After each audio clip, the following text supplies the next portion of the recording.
Welcome, everyone. My name is Alex Weiser. I'm the Director of Public Programs of the YIVO Institute for Jewish Research. Welcome to YIVO virtually.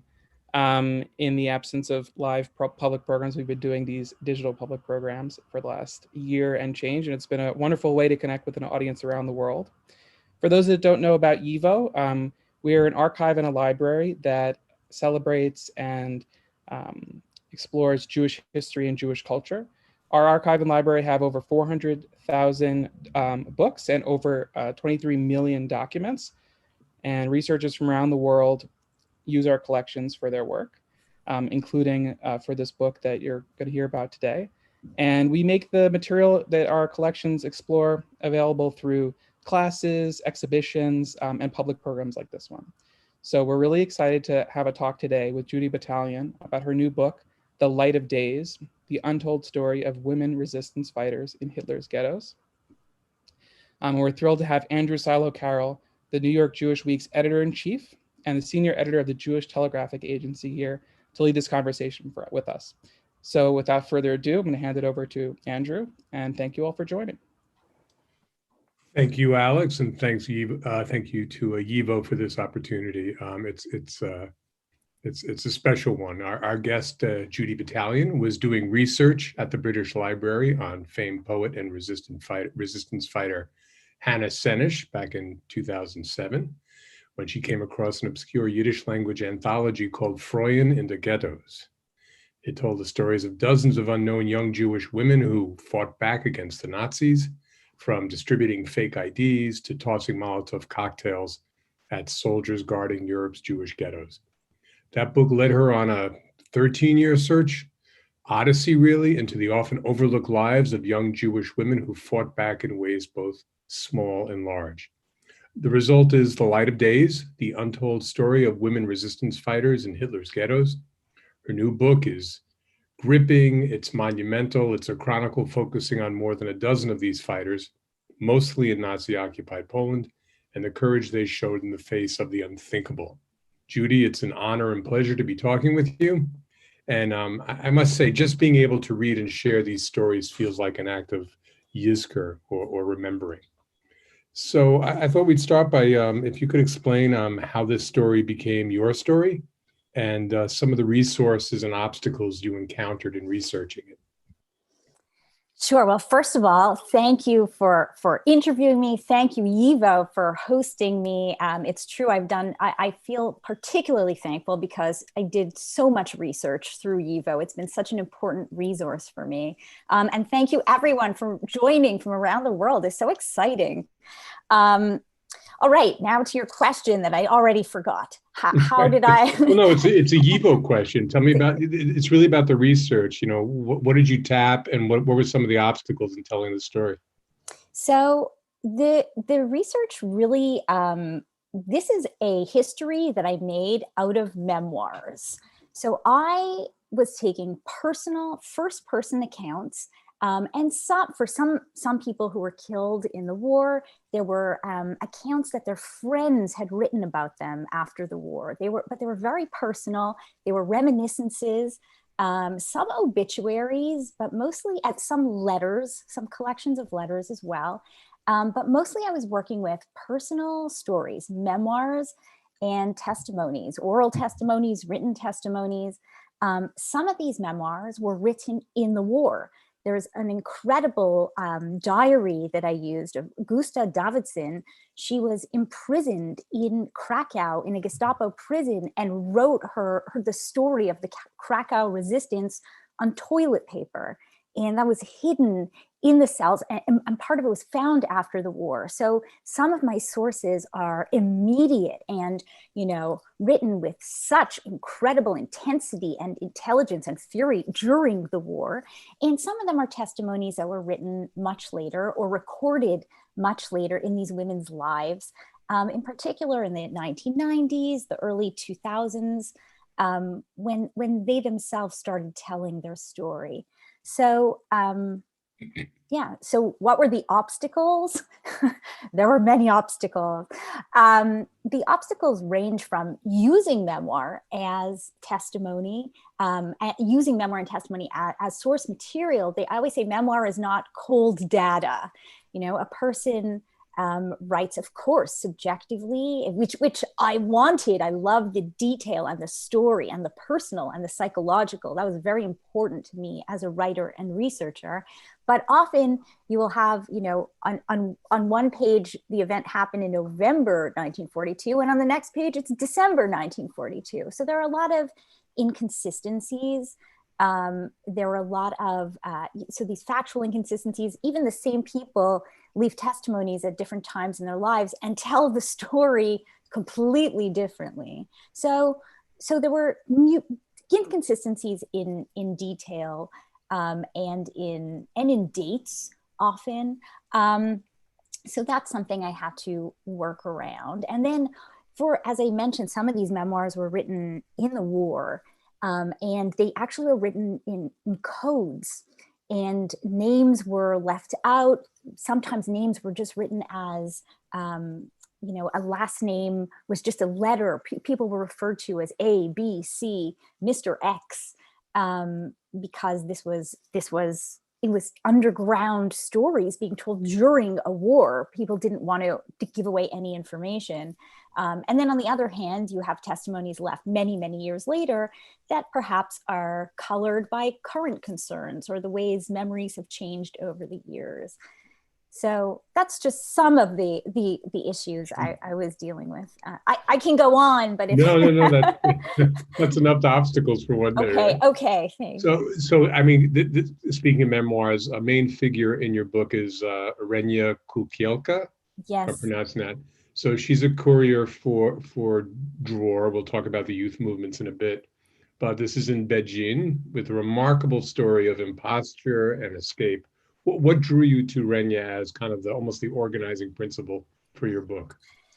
Yeah, that's a great question. Renya was always the organizing principle. I doubted it later on. I was like, should I change it? But she always stayed there. And some of it was because, as you mentioned to the audience, this book, my book was really inspired by an accidental find, which was this Yiddish book, Frauen in die Ghettos, which I found in the British Library in 2007, completely serendipitously, really. And the longest piece in that book was a collection of excerpts of memoirs, obituaries, testimonies of some of these women ghetto fighters. And the longest excerpt was by this woman. Actually, in the book, she was just Renya K. She didn't even use a last name. And the writing was really, it was very dramatic. It was very narrative. She wrote with detail, even with wit, and it just drew me in. And when I went away from that Yiddish book to think about how I would organize a story, it was always her story that came back to me. And I think it was because it was written, first of all, the story itself, which I can get into, is very dramatic and full of movement and life. And it was written in a very narrative way. So that narrative stuck with me. Mm-hmm. So you can, whether using Renya's story as the example or any of the other figures in your book, what forms did the resistance take? And how many of your subjects actually engaged in, say, violence or sabotage, as opposed to carrying messages or forging documents? So what I tried to do is I tried to include a broad range of resistance activity that women participated in. So this ranged from organizing soup kitchens, underground schools, secret schools, running a secret printing press, secret libraries, even writing a diary, all the way to shooting Nazis, blowing up German trains, flinging Molotov cocktails as guerrilla fighters in ghetto uprisings. And then many of the women that I write about took on a particular role in the war. They were known as courier girls, or in Hebrew, keshariot, connectors. And these were women who left the ghettos, which every step was at the risk of their lives. They pretended to be young Christian women. These were young Jewish women. In their late teens, early 20s. They pretended to be Christian girls, Christian young women, and left the ghettos and worked as first connectors, connecting the various ghettos in Poland, bringing the Jewish communities information. Jews in ghettos weren't allowed to have radios or newspapers. It was young Jewish women, many of whom were out there bringing information about what was happening in the war, about the Nazi genocidal plan. They were bringing educational materials. They were bringing some of these underground bulletins and books. One of them talks about she would braid an underground bulletin in her hair, and that's how it was transported in and out. But then, as the underground turned into more of a militia, then these women started arming the ghettos. They were often the ones out there going, like Renya, going to arms dealers, buying guns, taping them to their torsos, smuggling dynamite and ammunition, and bringing that into ghettos to help arm the undergrounds for their uprisings. And then they also, especially when the ghettos were raised, and even earlier, many of them did rescue work as well. They helped take Jewish children and Jewish adults too out of ghettos and slave labor camps and find them hiding spots, either in the forests or in the cities. And then they took care of them in hiding as well, coming to check up on them, paying the hiders money, making sure, bringing them medical help when needed, making sure their conditions were okay. So I really tried to include a broad range of organized resistance activity. Right. And Renya herself was imprisoned not as a Jew, but as a Christian imposter, I guess you would call it, but not to the Nazis. She was a Christian Pole. Yeah, Renya and a couple of the women, Bella Khazan also, they were caught, and of course they were on the outside pretending to be Christian girls. And even when they were caught, the Nazis still thought they were Christian, that they worked for the Polish underground.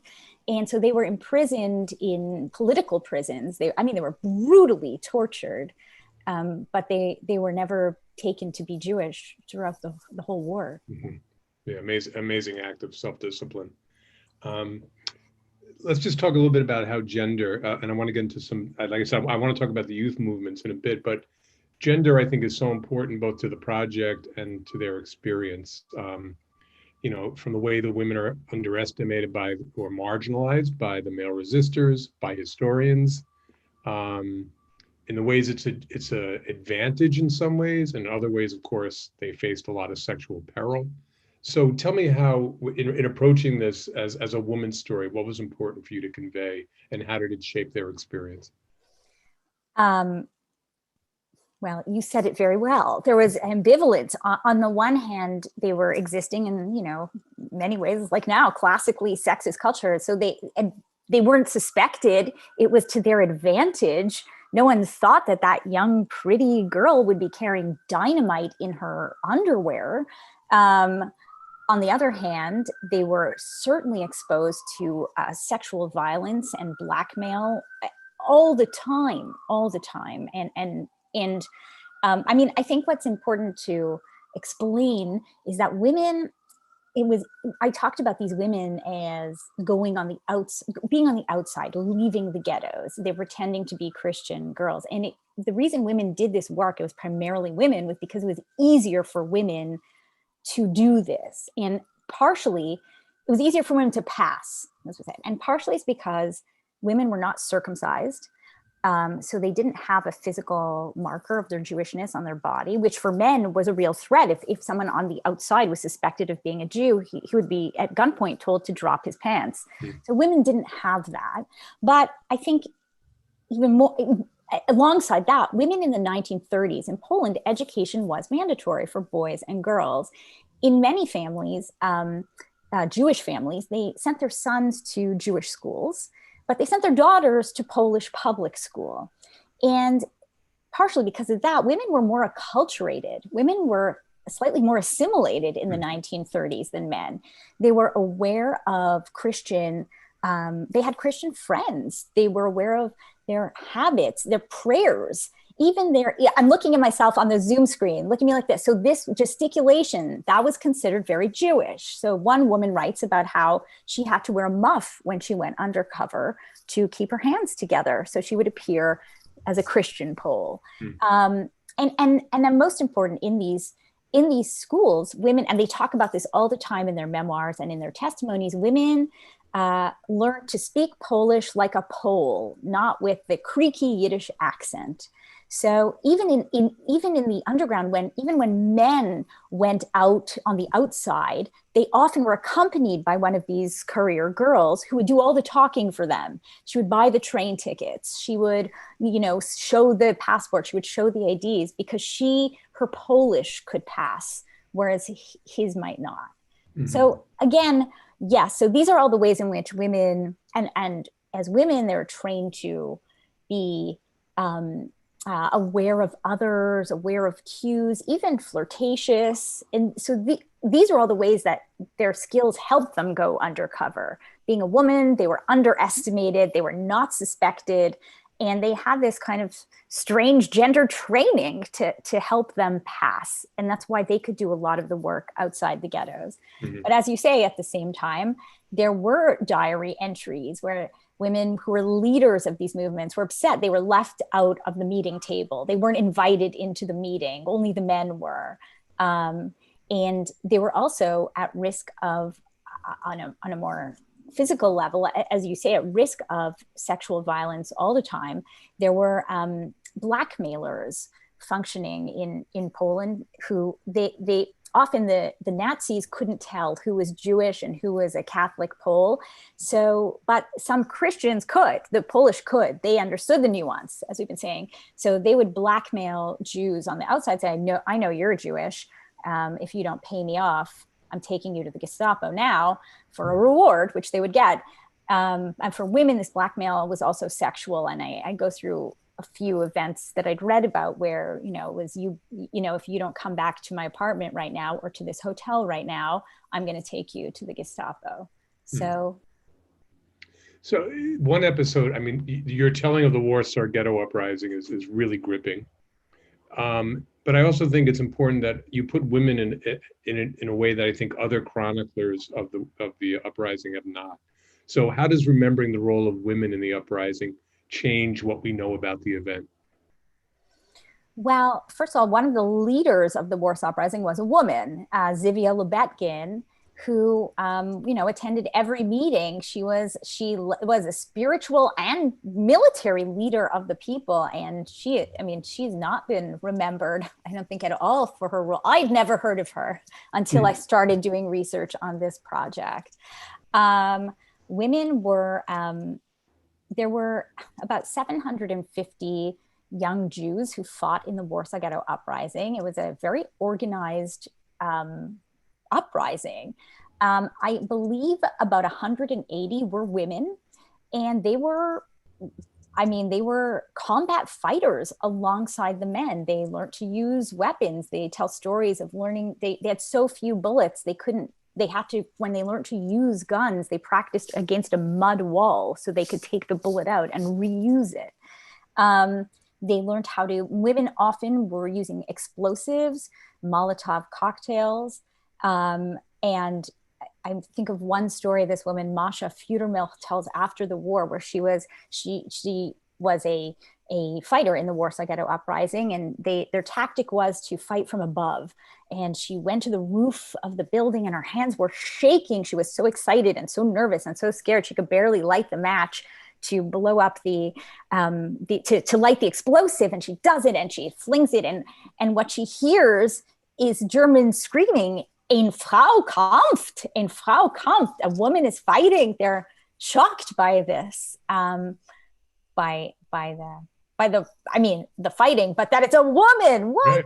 Right. So, women were involved in resistance in the Warsaw Ghetto from day one. So, I learned a lot about the youth movements and how integral they were.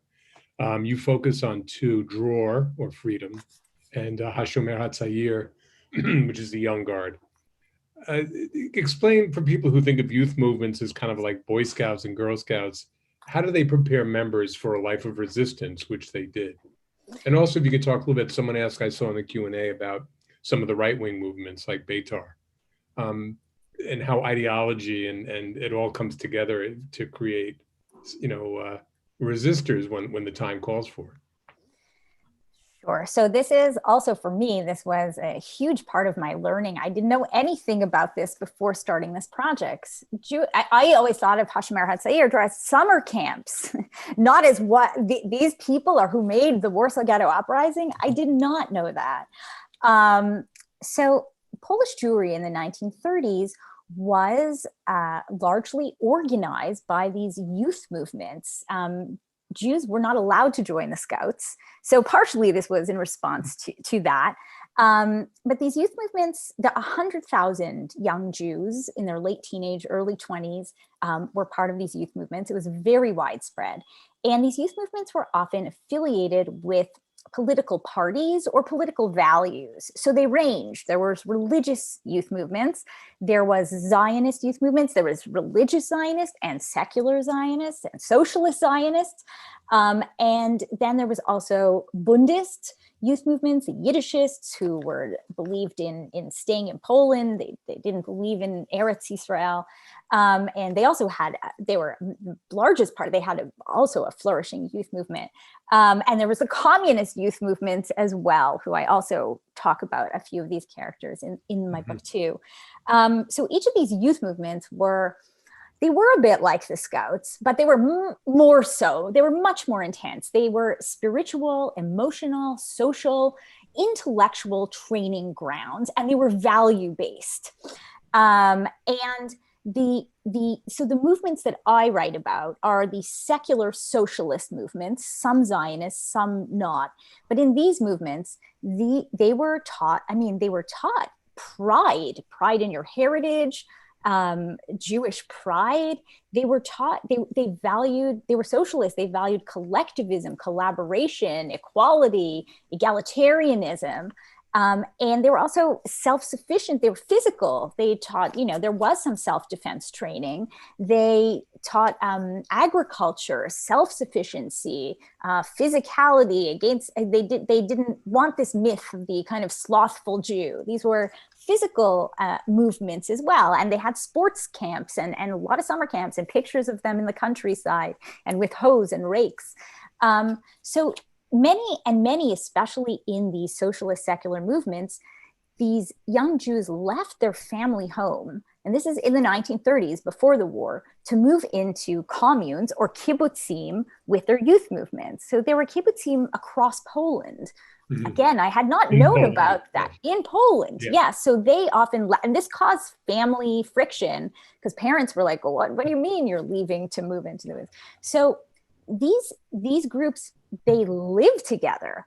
They trusted each other. They had very tight bonds. They also, many of them write about their interest in not just reading, they had reading groups. They were reading not just social theory and revolutionaries and they're socialist but also psychoanalysis, psychology. There was a strong focus on emotional awareness, on discussions of what are my strengths, what are my weaknesses, how do I relate to other people.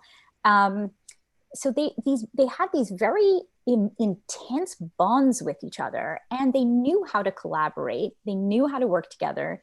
They knew they'd lived together, and these were movements they had a lot of, they valued Jewish pride, and they valued the pursuit of truth. And all these factors, I think, are what led to them becoming they were primed to become underground units.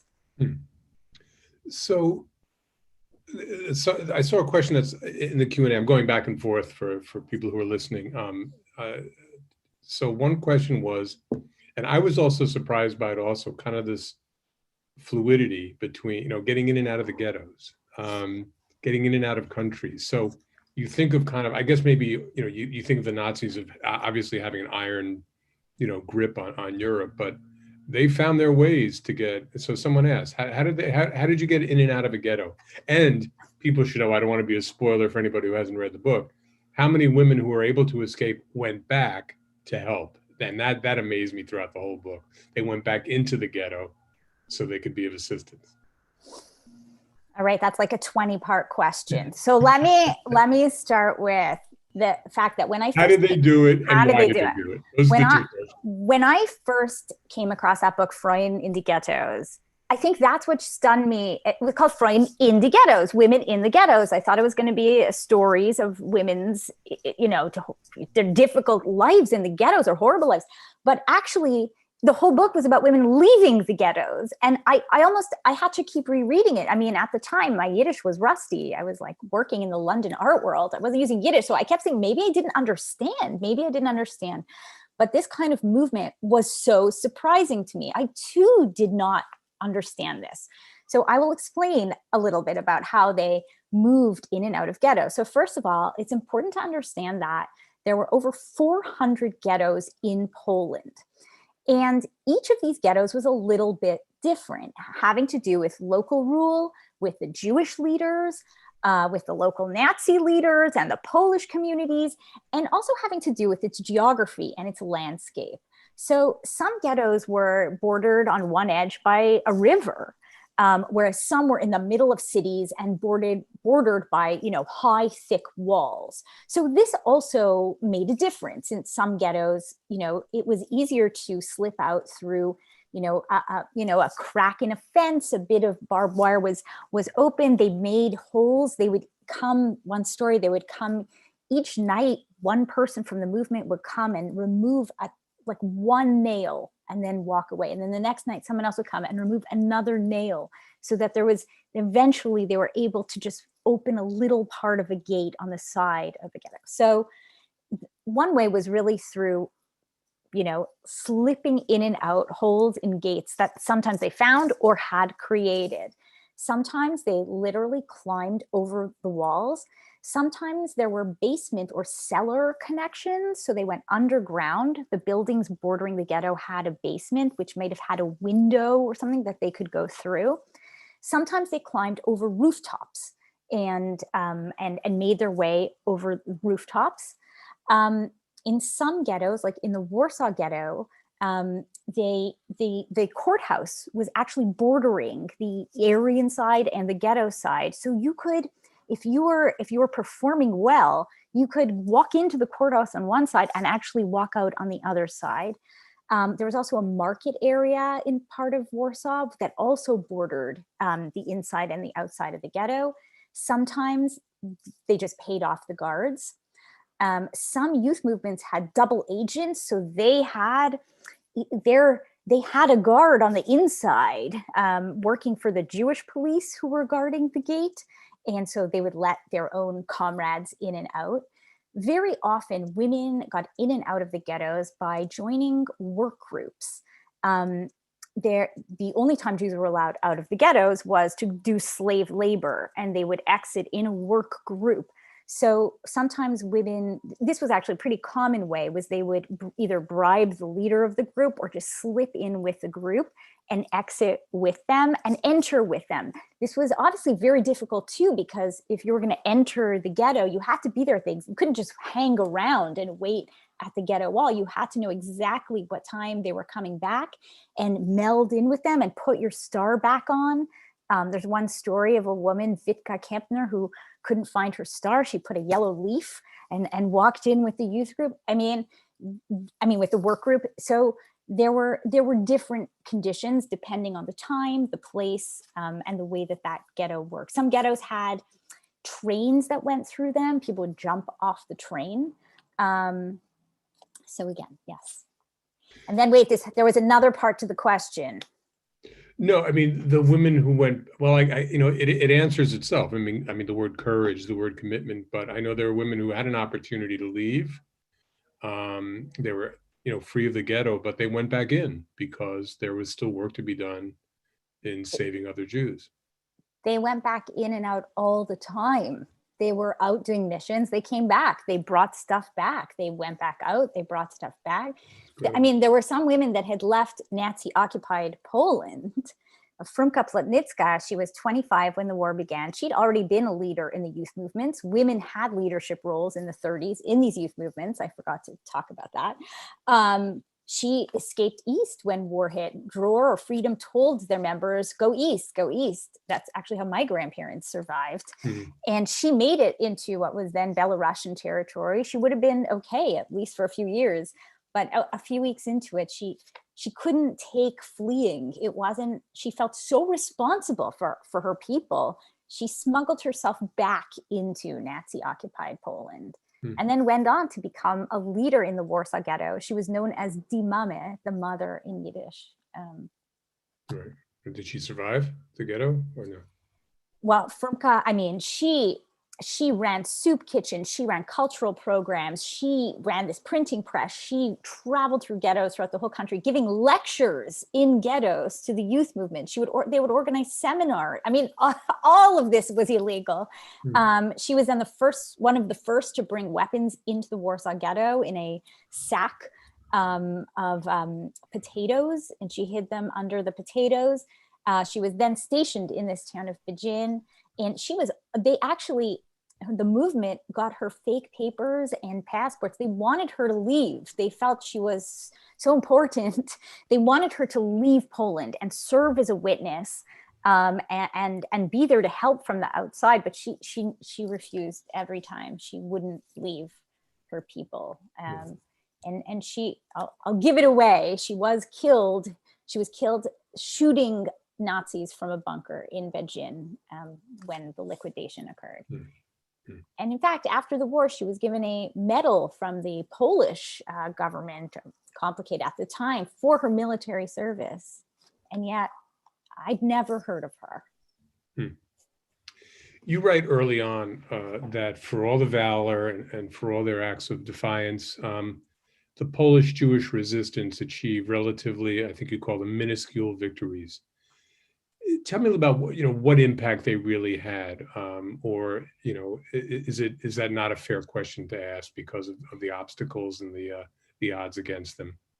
I think when I say that, I'm talking about in numbers. I mean, they killed, I don't know, we don't know. They killed a few hundred Germans, a few thousand maybe. Most of them were killed. It's always compared to 6 million Jewish lives lost is very small. The numbers are small, but I don't think that's what matters. In fact, they themselves thought they were going on suicide missions most of the time. They fought about this. What is the point of resistance? Why should we, starving Jews with 2 guns, try to battle Hitler's army that the biggest armies in the world can't overcome? What are we going to do? And they thought about this a lot. What is the point? But for some of them, it was rescuing and do whoever they could, and they did rescue people. They did rescue Jews. They did help. There were underground organizations. I mean, 12,000 Jews in hiding in Warsaw alone were helped by these organizations, if not more. And they did help with some rescue, but also they fought because they felt they had to fight for the future of the Jewish people, for Jewish pride, for freedom, for justice, for what they felt was right. They felt they couldn't not. So, and I do think spiritually they've left us something very significant. Even if in numbers of casualties, it doesn't seem large. Do you worry that a focus on resistors somehow has almost the perverse effect of taking away from the so many millions that you said who died, that somehow the resistance story almost distorts what was really happening in the sheer helplessness of so many of the Jews in Eastern Europe who died? I mean, obviously, that's not my intention. I think a lot of people get very worried about that. When you write about resistance, it's like you end up blaming the victims in a way. And, as I said, most of these resistors died. So they also died. They were also killed. I mean, for most of them who lived, it was luck for those who survived, just like for anyone. But I think what doing this work really opened my eyes to was how much resistance there was. I mean, most people were killed because they were up against a massive military force. But, you know, people were, whether you call it resilience or resistance, people were engaged in defiant struggles all the time. And that's a side of the story that I hadn't really focused on before. And I'm talking even like making jokes. Mm-hmm. You know, some people they told jokes during transports to relieve fear. They hugged their barrack mates to keep them warm or to make them feel intimacy or to feel like they existed. They you know, wrote diaries. They wrote poems. There were so many forms of resilience. I guess this is sort of the uncomfortable questions that and you address them actually in your book. So it's but like the heartbreaking story about the resistors and their relationship with the Judenrat, which were set up by the Nazis to carry out their plans, completely cynical, making Jews do their dirty work. And then you have a number of stories where, you know, the women are either confronting collaborators or just these, you know, these guards who are put in this untenable position. What was that like in some of the diaries? How did they describe their relationship with the Judenrat? Sure. Yes. The Judenrat is always uncomfortable. And it's something that I also tried to say in the book. There were over 400 ghettos in Poland. There were over 400 Judenrats. Some of them had thousands of people work for their Judenrat. I mean, the Warsaw Judenrat was a huge organization. So it's very hard to generalize. And this was a Nazi institution purposefully to turn people against each other. Right. And some people joined the Judenrat in order to help fellow Jews. And some people had no choice. You know, everyone was making impossible choices in a brutal and horrific situation. So I do try to have a level-headed myself approach to this as much as I can. In these memoirs, these were often, these women were not always, because there were some times where they were really, the Judenrat helped the resistance. In Bialystok, there was a whole relationship for a while. They helped and they didn't help and they helped. So it wasn't always the case, but in most of the memoirs that I was working with, they were very angry at the Judenrat, at the Jewish police. And there were instances where the Jewish police were forcing the comrades to join them, and they fought back against their Jewish police and said, we refuse to do this. And there were, you know, physical brawls between them. So there was a lot of discord in the community, which I also understand. This was people did not know how to deal with Nazi occupation, with this completely unheard of, barbaric, torturous force. So there was a lot of discord and discomfort around this. And a similar question about relationships is with the Jewish resistance movements and the Polish partisans, the non-Jewish partisans. It's a very complicated story of mutual self-interest, anti-Semitism, and a lot of distrust, I think, and some gender, right? This is like a whole other hour Zoom. Yeah, it's a fascinating part of your book because of how complex it is. Well, there were different Polish resistances, and they fought with each other too. Mm-hmm. And you know, there were so many different undergrounds. Even at Auschwitz, there were many different undergrounds. You had people coming from different countries. They each had their own undergrounds, and they didn't always get along, even though they had the greater enemy. And a lot of the struggles that I write about, that I read about, were trying to get these different underground groups to collaborate with each other. And that was often very difficult. Mm-hmm. Mm-hmm.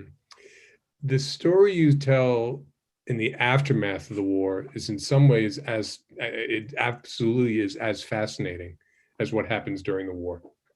Some of your subjects suffered from survivor's guilt. Some of them felt, I guess, almost insulted by the way they were treated both in Israel and maybe when they went to the United States. Give a couple examples of what happened after the war when the women were in a sense, coming down from this intense experience they had just had over the previous 4 or 5 years? So just so the audience knows, the book is in 4 parts, and the last part is entirely after the war. And I follow the women who did survive. And I myself was so interested and so curious to understand not just how they got out, but how did they keep on surviving? How did they live with what they had experienced, with what they had seen, with what they had done, and then continue the rest of their lives? So I was very interested in this. So yes, because I follow different people, there are different stories. And for some of them, they did not get over the trauma of the experience, and, descended into really tragic, I don't want to give away the whole story, but, really depressive and difficult lives. And for others, like my central character, Renya, she wrote her story of the war in 44. It was actually published in Hebrew in 45. And then she moved on, almost like writing was part of the therapy. And then she did not talk about the war for decades. For decades, she didn't talk about her experience. I sent her children information about it. I mean, it really, it was, I think it was part of the coping mechanism was to start fresh. And I heard that from a number of women and their families too. They have to start fresh. These women were, because they're young in the war, they're like 22, 23 when the war is over, and they have their they have their entire lives in front of them with no family, no home, no nationality. They're refugees. They're in new countries. They don't even speak the language. They really have to start over. So for some of them, it is repressing. That's part of why I think we didn't know this story for a long time. And I should tell, just, I don't think it's anything way, the experiences are as diverse as the women themselves. Right. I mean, these are individuals who take different paths, and they have different, where they land also matters, and how they were. So I found that a very powerful part of the book, that there's no one story to be told.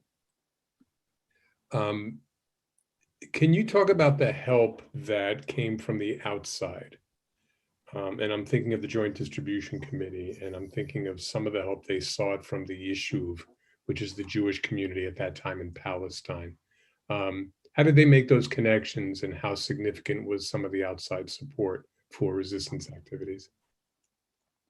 So, if you go back to that Yiddish book from 1946, there's a whole reprint of letters. So, by the way, among all this brutality and chaos, a postal service still functioned in large parts of Poland, which is blew me away. Blew me away when I read that. Yeah, I know. Crazy. So a lot of them, and they also had telephones. They were phoning the Warsaw Ghetto. There were elements I hadn't known about. So there is a selection of letters republished in this Yiddish book in 46 of these women pleading with the Yishuv, the Jews in Palestine, and with American Jews, with Switzerland, to please send us help. And a great sense of disappointment that help was not really coming. Money did come from the JDC. This is this is another Zoom session, because I tried to do a lot of research about money, and because in the resistance they talk a lot about money. They have to buy guns, they're buying weapons, they're buying clothes to hide themselves. How did they get this money? They're giving money to the people hiding Jews, and I was very interested in where this money came from. And one of my first questions when I went to do research in DC at the museum and the library was like, where's the book on money and the ghettos? And they're like, there is no book on money and the ghetto. So I had to find my information through primary documents largely, and through the JDC, which was very helpful, because the Joint Distribution Committee did give money. They gave, and it's in my book, I might get the figure wrong now, what was equivalent right now, I believe, to $1 billion in aid to Jews in Europe. That's all of Europe during the war. And I understand that about 400,000 went to the Warsaw Ghetto Uprising. And there were different ways of money. So before 1941, money was able to cross borders, I believe. And then there was a break when money could no longer cross legally. And so it was often sent to London, where there was one of the Polish resistances was based in London, the Home Army. They had a leadership there, and there were smugglers bringing in some money from London. But then in these memoirs, they're all fighting about the currency, and they took more off the exchange, and they took off the exchange, so money was smuggled in. There was also money, a lot of the money especially came from within the country. So Jews were not allowed to own money anymore. So some of them gave it to charities like the JDC, who then redistributed it within Poland. Great. No, thank you. That's that was really I read that figure $1 billion, and it was I don't know if I was surprised, but it's quite a figure to read $1 billion. I'm going to turn to some of the questions in the Q&A. Here's one. Someone asked if you could tell us if any of the women were still alive when you conducted your research, and did you get a chance to meet any of them? So there were 2 women who were still alive. One is still alive, but she stopped meeting with people a number of years ago. And one of the women, she has since passed, but I Skyped with her about 2 years ago. She was 100, I believe. So it was difficult to have a nuanced conversation with her. Mentally, she had some difficulty, but I did speak with her, and it was very moving for me. Her last words, which are at the end of my book, she kept saying to me, her name was Hyla Pilevsky, and she kept saying, make sure we must live in harmony. We must work together. We must build a world of peace. Pass on that message. And I have to say that many of these women, I was very taken by their compassion. By even after all they'd been through, so many of them went into caring careers, humanitarian careers. They were even known in their families as the most compassionate, the most often liberal, the most giving. I think that's part of what helped them move on. It was actually giving to others. Thank you. Someone else asks, did you research any of the female partisans who were part of the Bielski group? I didn't research specifically the Bielski group because research had been done on that group, and I decided to focus elsewhere, but I do have a chapter on women in the partisans in the forests in the East, where I did research on women's experience in both Jewish partisan groups like the Bielskis and women who joined non-Jewish Russian partisan groups, and themselves, even in the partisans, have to pretend not to be Jewish, even while they're fighting alongside these men in the forests for years. So I do address that. Right. The name Emanuel Ringelblum comes up a number of times in the book, and someone does ask, how does this story intersect, if at all, with the story of the Oneg Shabbos archive keepers? And that was his great project to tell the story, hide it in milk cans underneath the Warsaw Ghetto, and eventually it made its way to YIVO, I understand.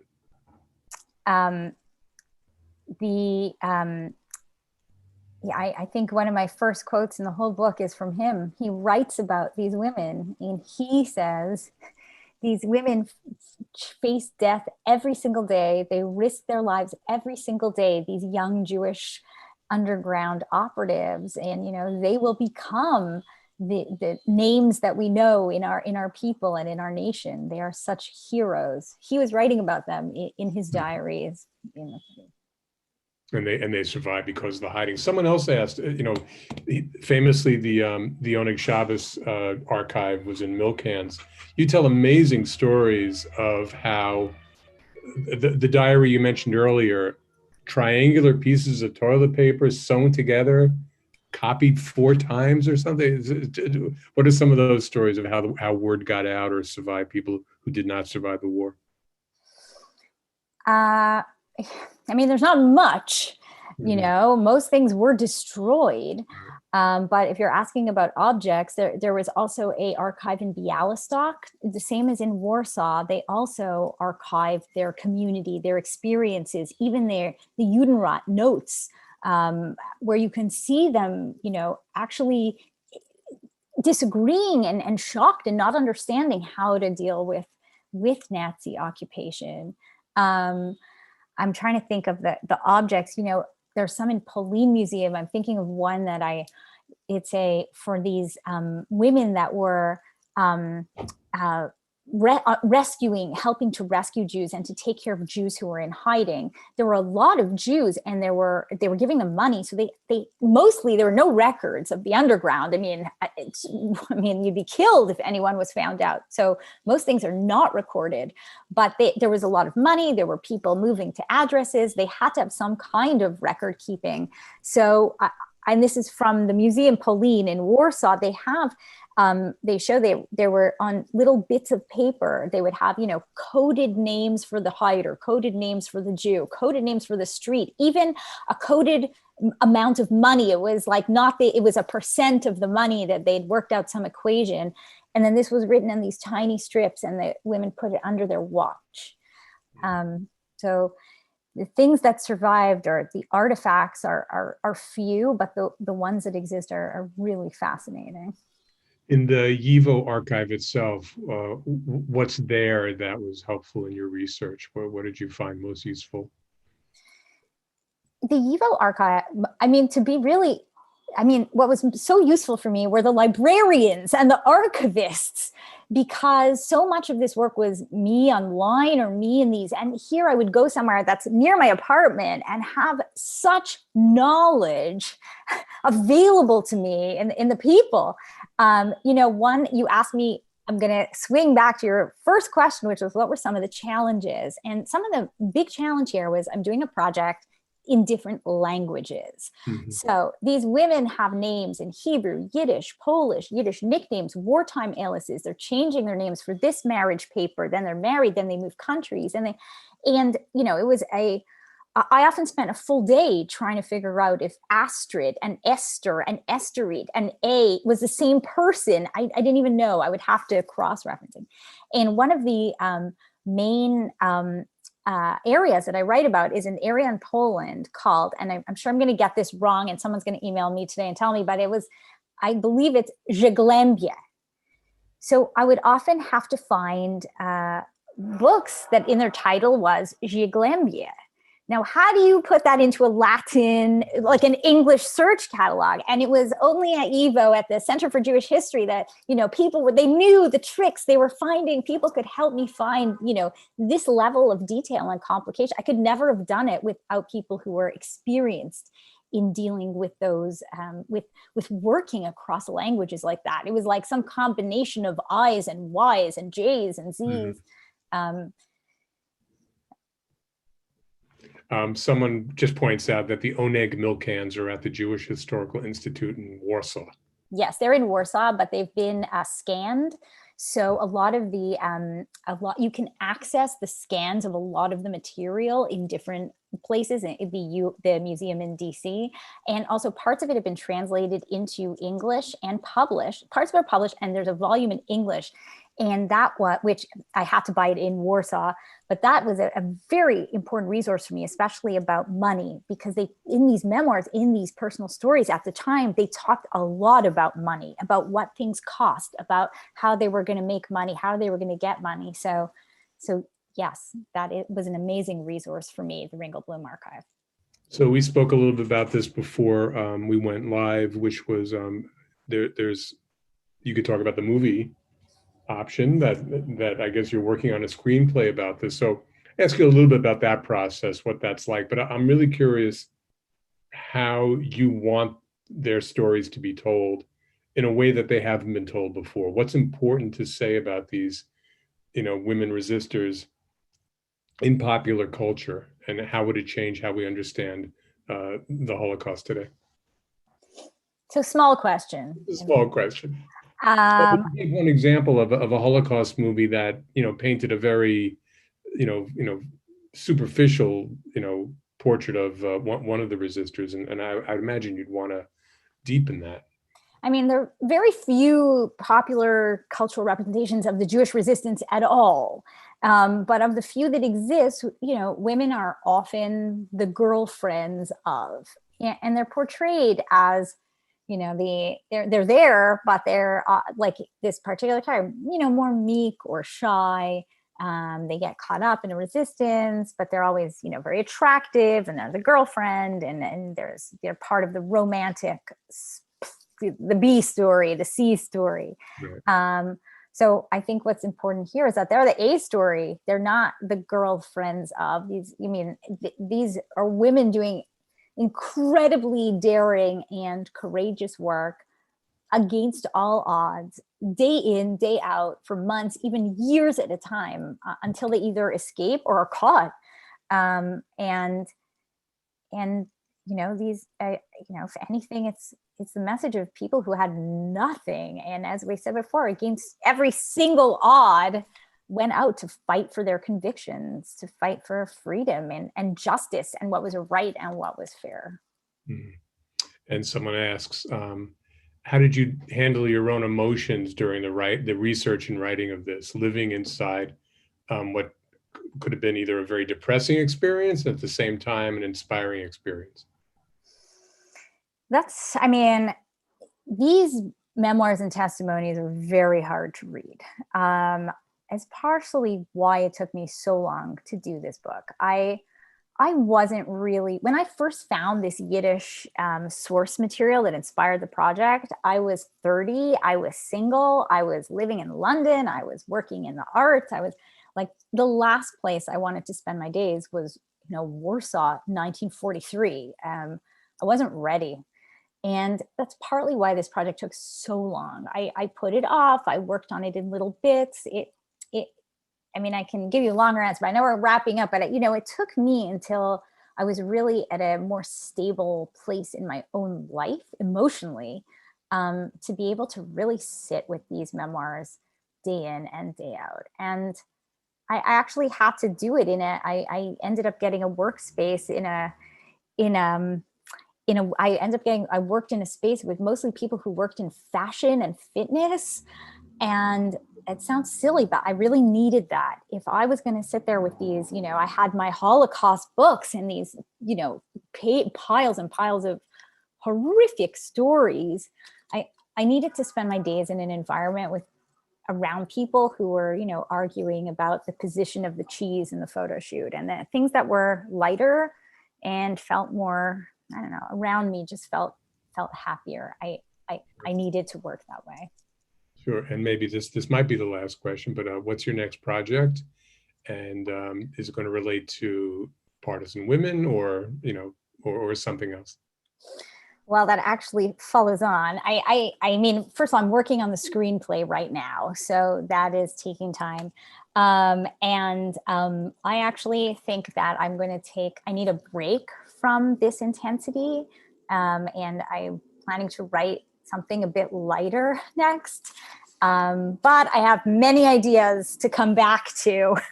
As you can see there, in my work, there's so many books that are missing. So there's a lot of stories. I became very fascinated by the 1930s in Poland. I became very interested in many of the women I couldn't even include in this book. So when I'm ready, which might be a little bit of time, I will come back. But for now, I think I'm going to work on something a bit lighter. Okay. And last question, I promise. Someone asked, the red book behind you is your book. What are the blue books? Yes. The blue book is the children's version of the book. It's a young reader's edition, and it's geared at ages 10 to 14. And it is a shorter book. It has fewer characters, has fewer stories, but and has less backstory and a little more explanation of Holocaust terms. But I always say it really has the same kishkas. It's the same guts of the story. So yes, this is what you can get your children and grandchildren. That's great. Well, Judy, I want to thank you so much for this opportunity. It was, again, it was an honor in some ways to read your book. A pleasure to talk to you. I want to urge the audience to tune into other YIVO programs, which you can find on their website. And best of luck in your next project. And I look forward to the movie and hearing other people talking about these stories of really courageous women. Thank you so much for your thoughtful questions, and to everyone for being here. And once again, to YIVO.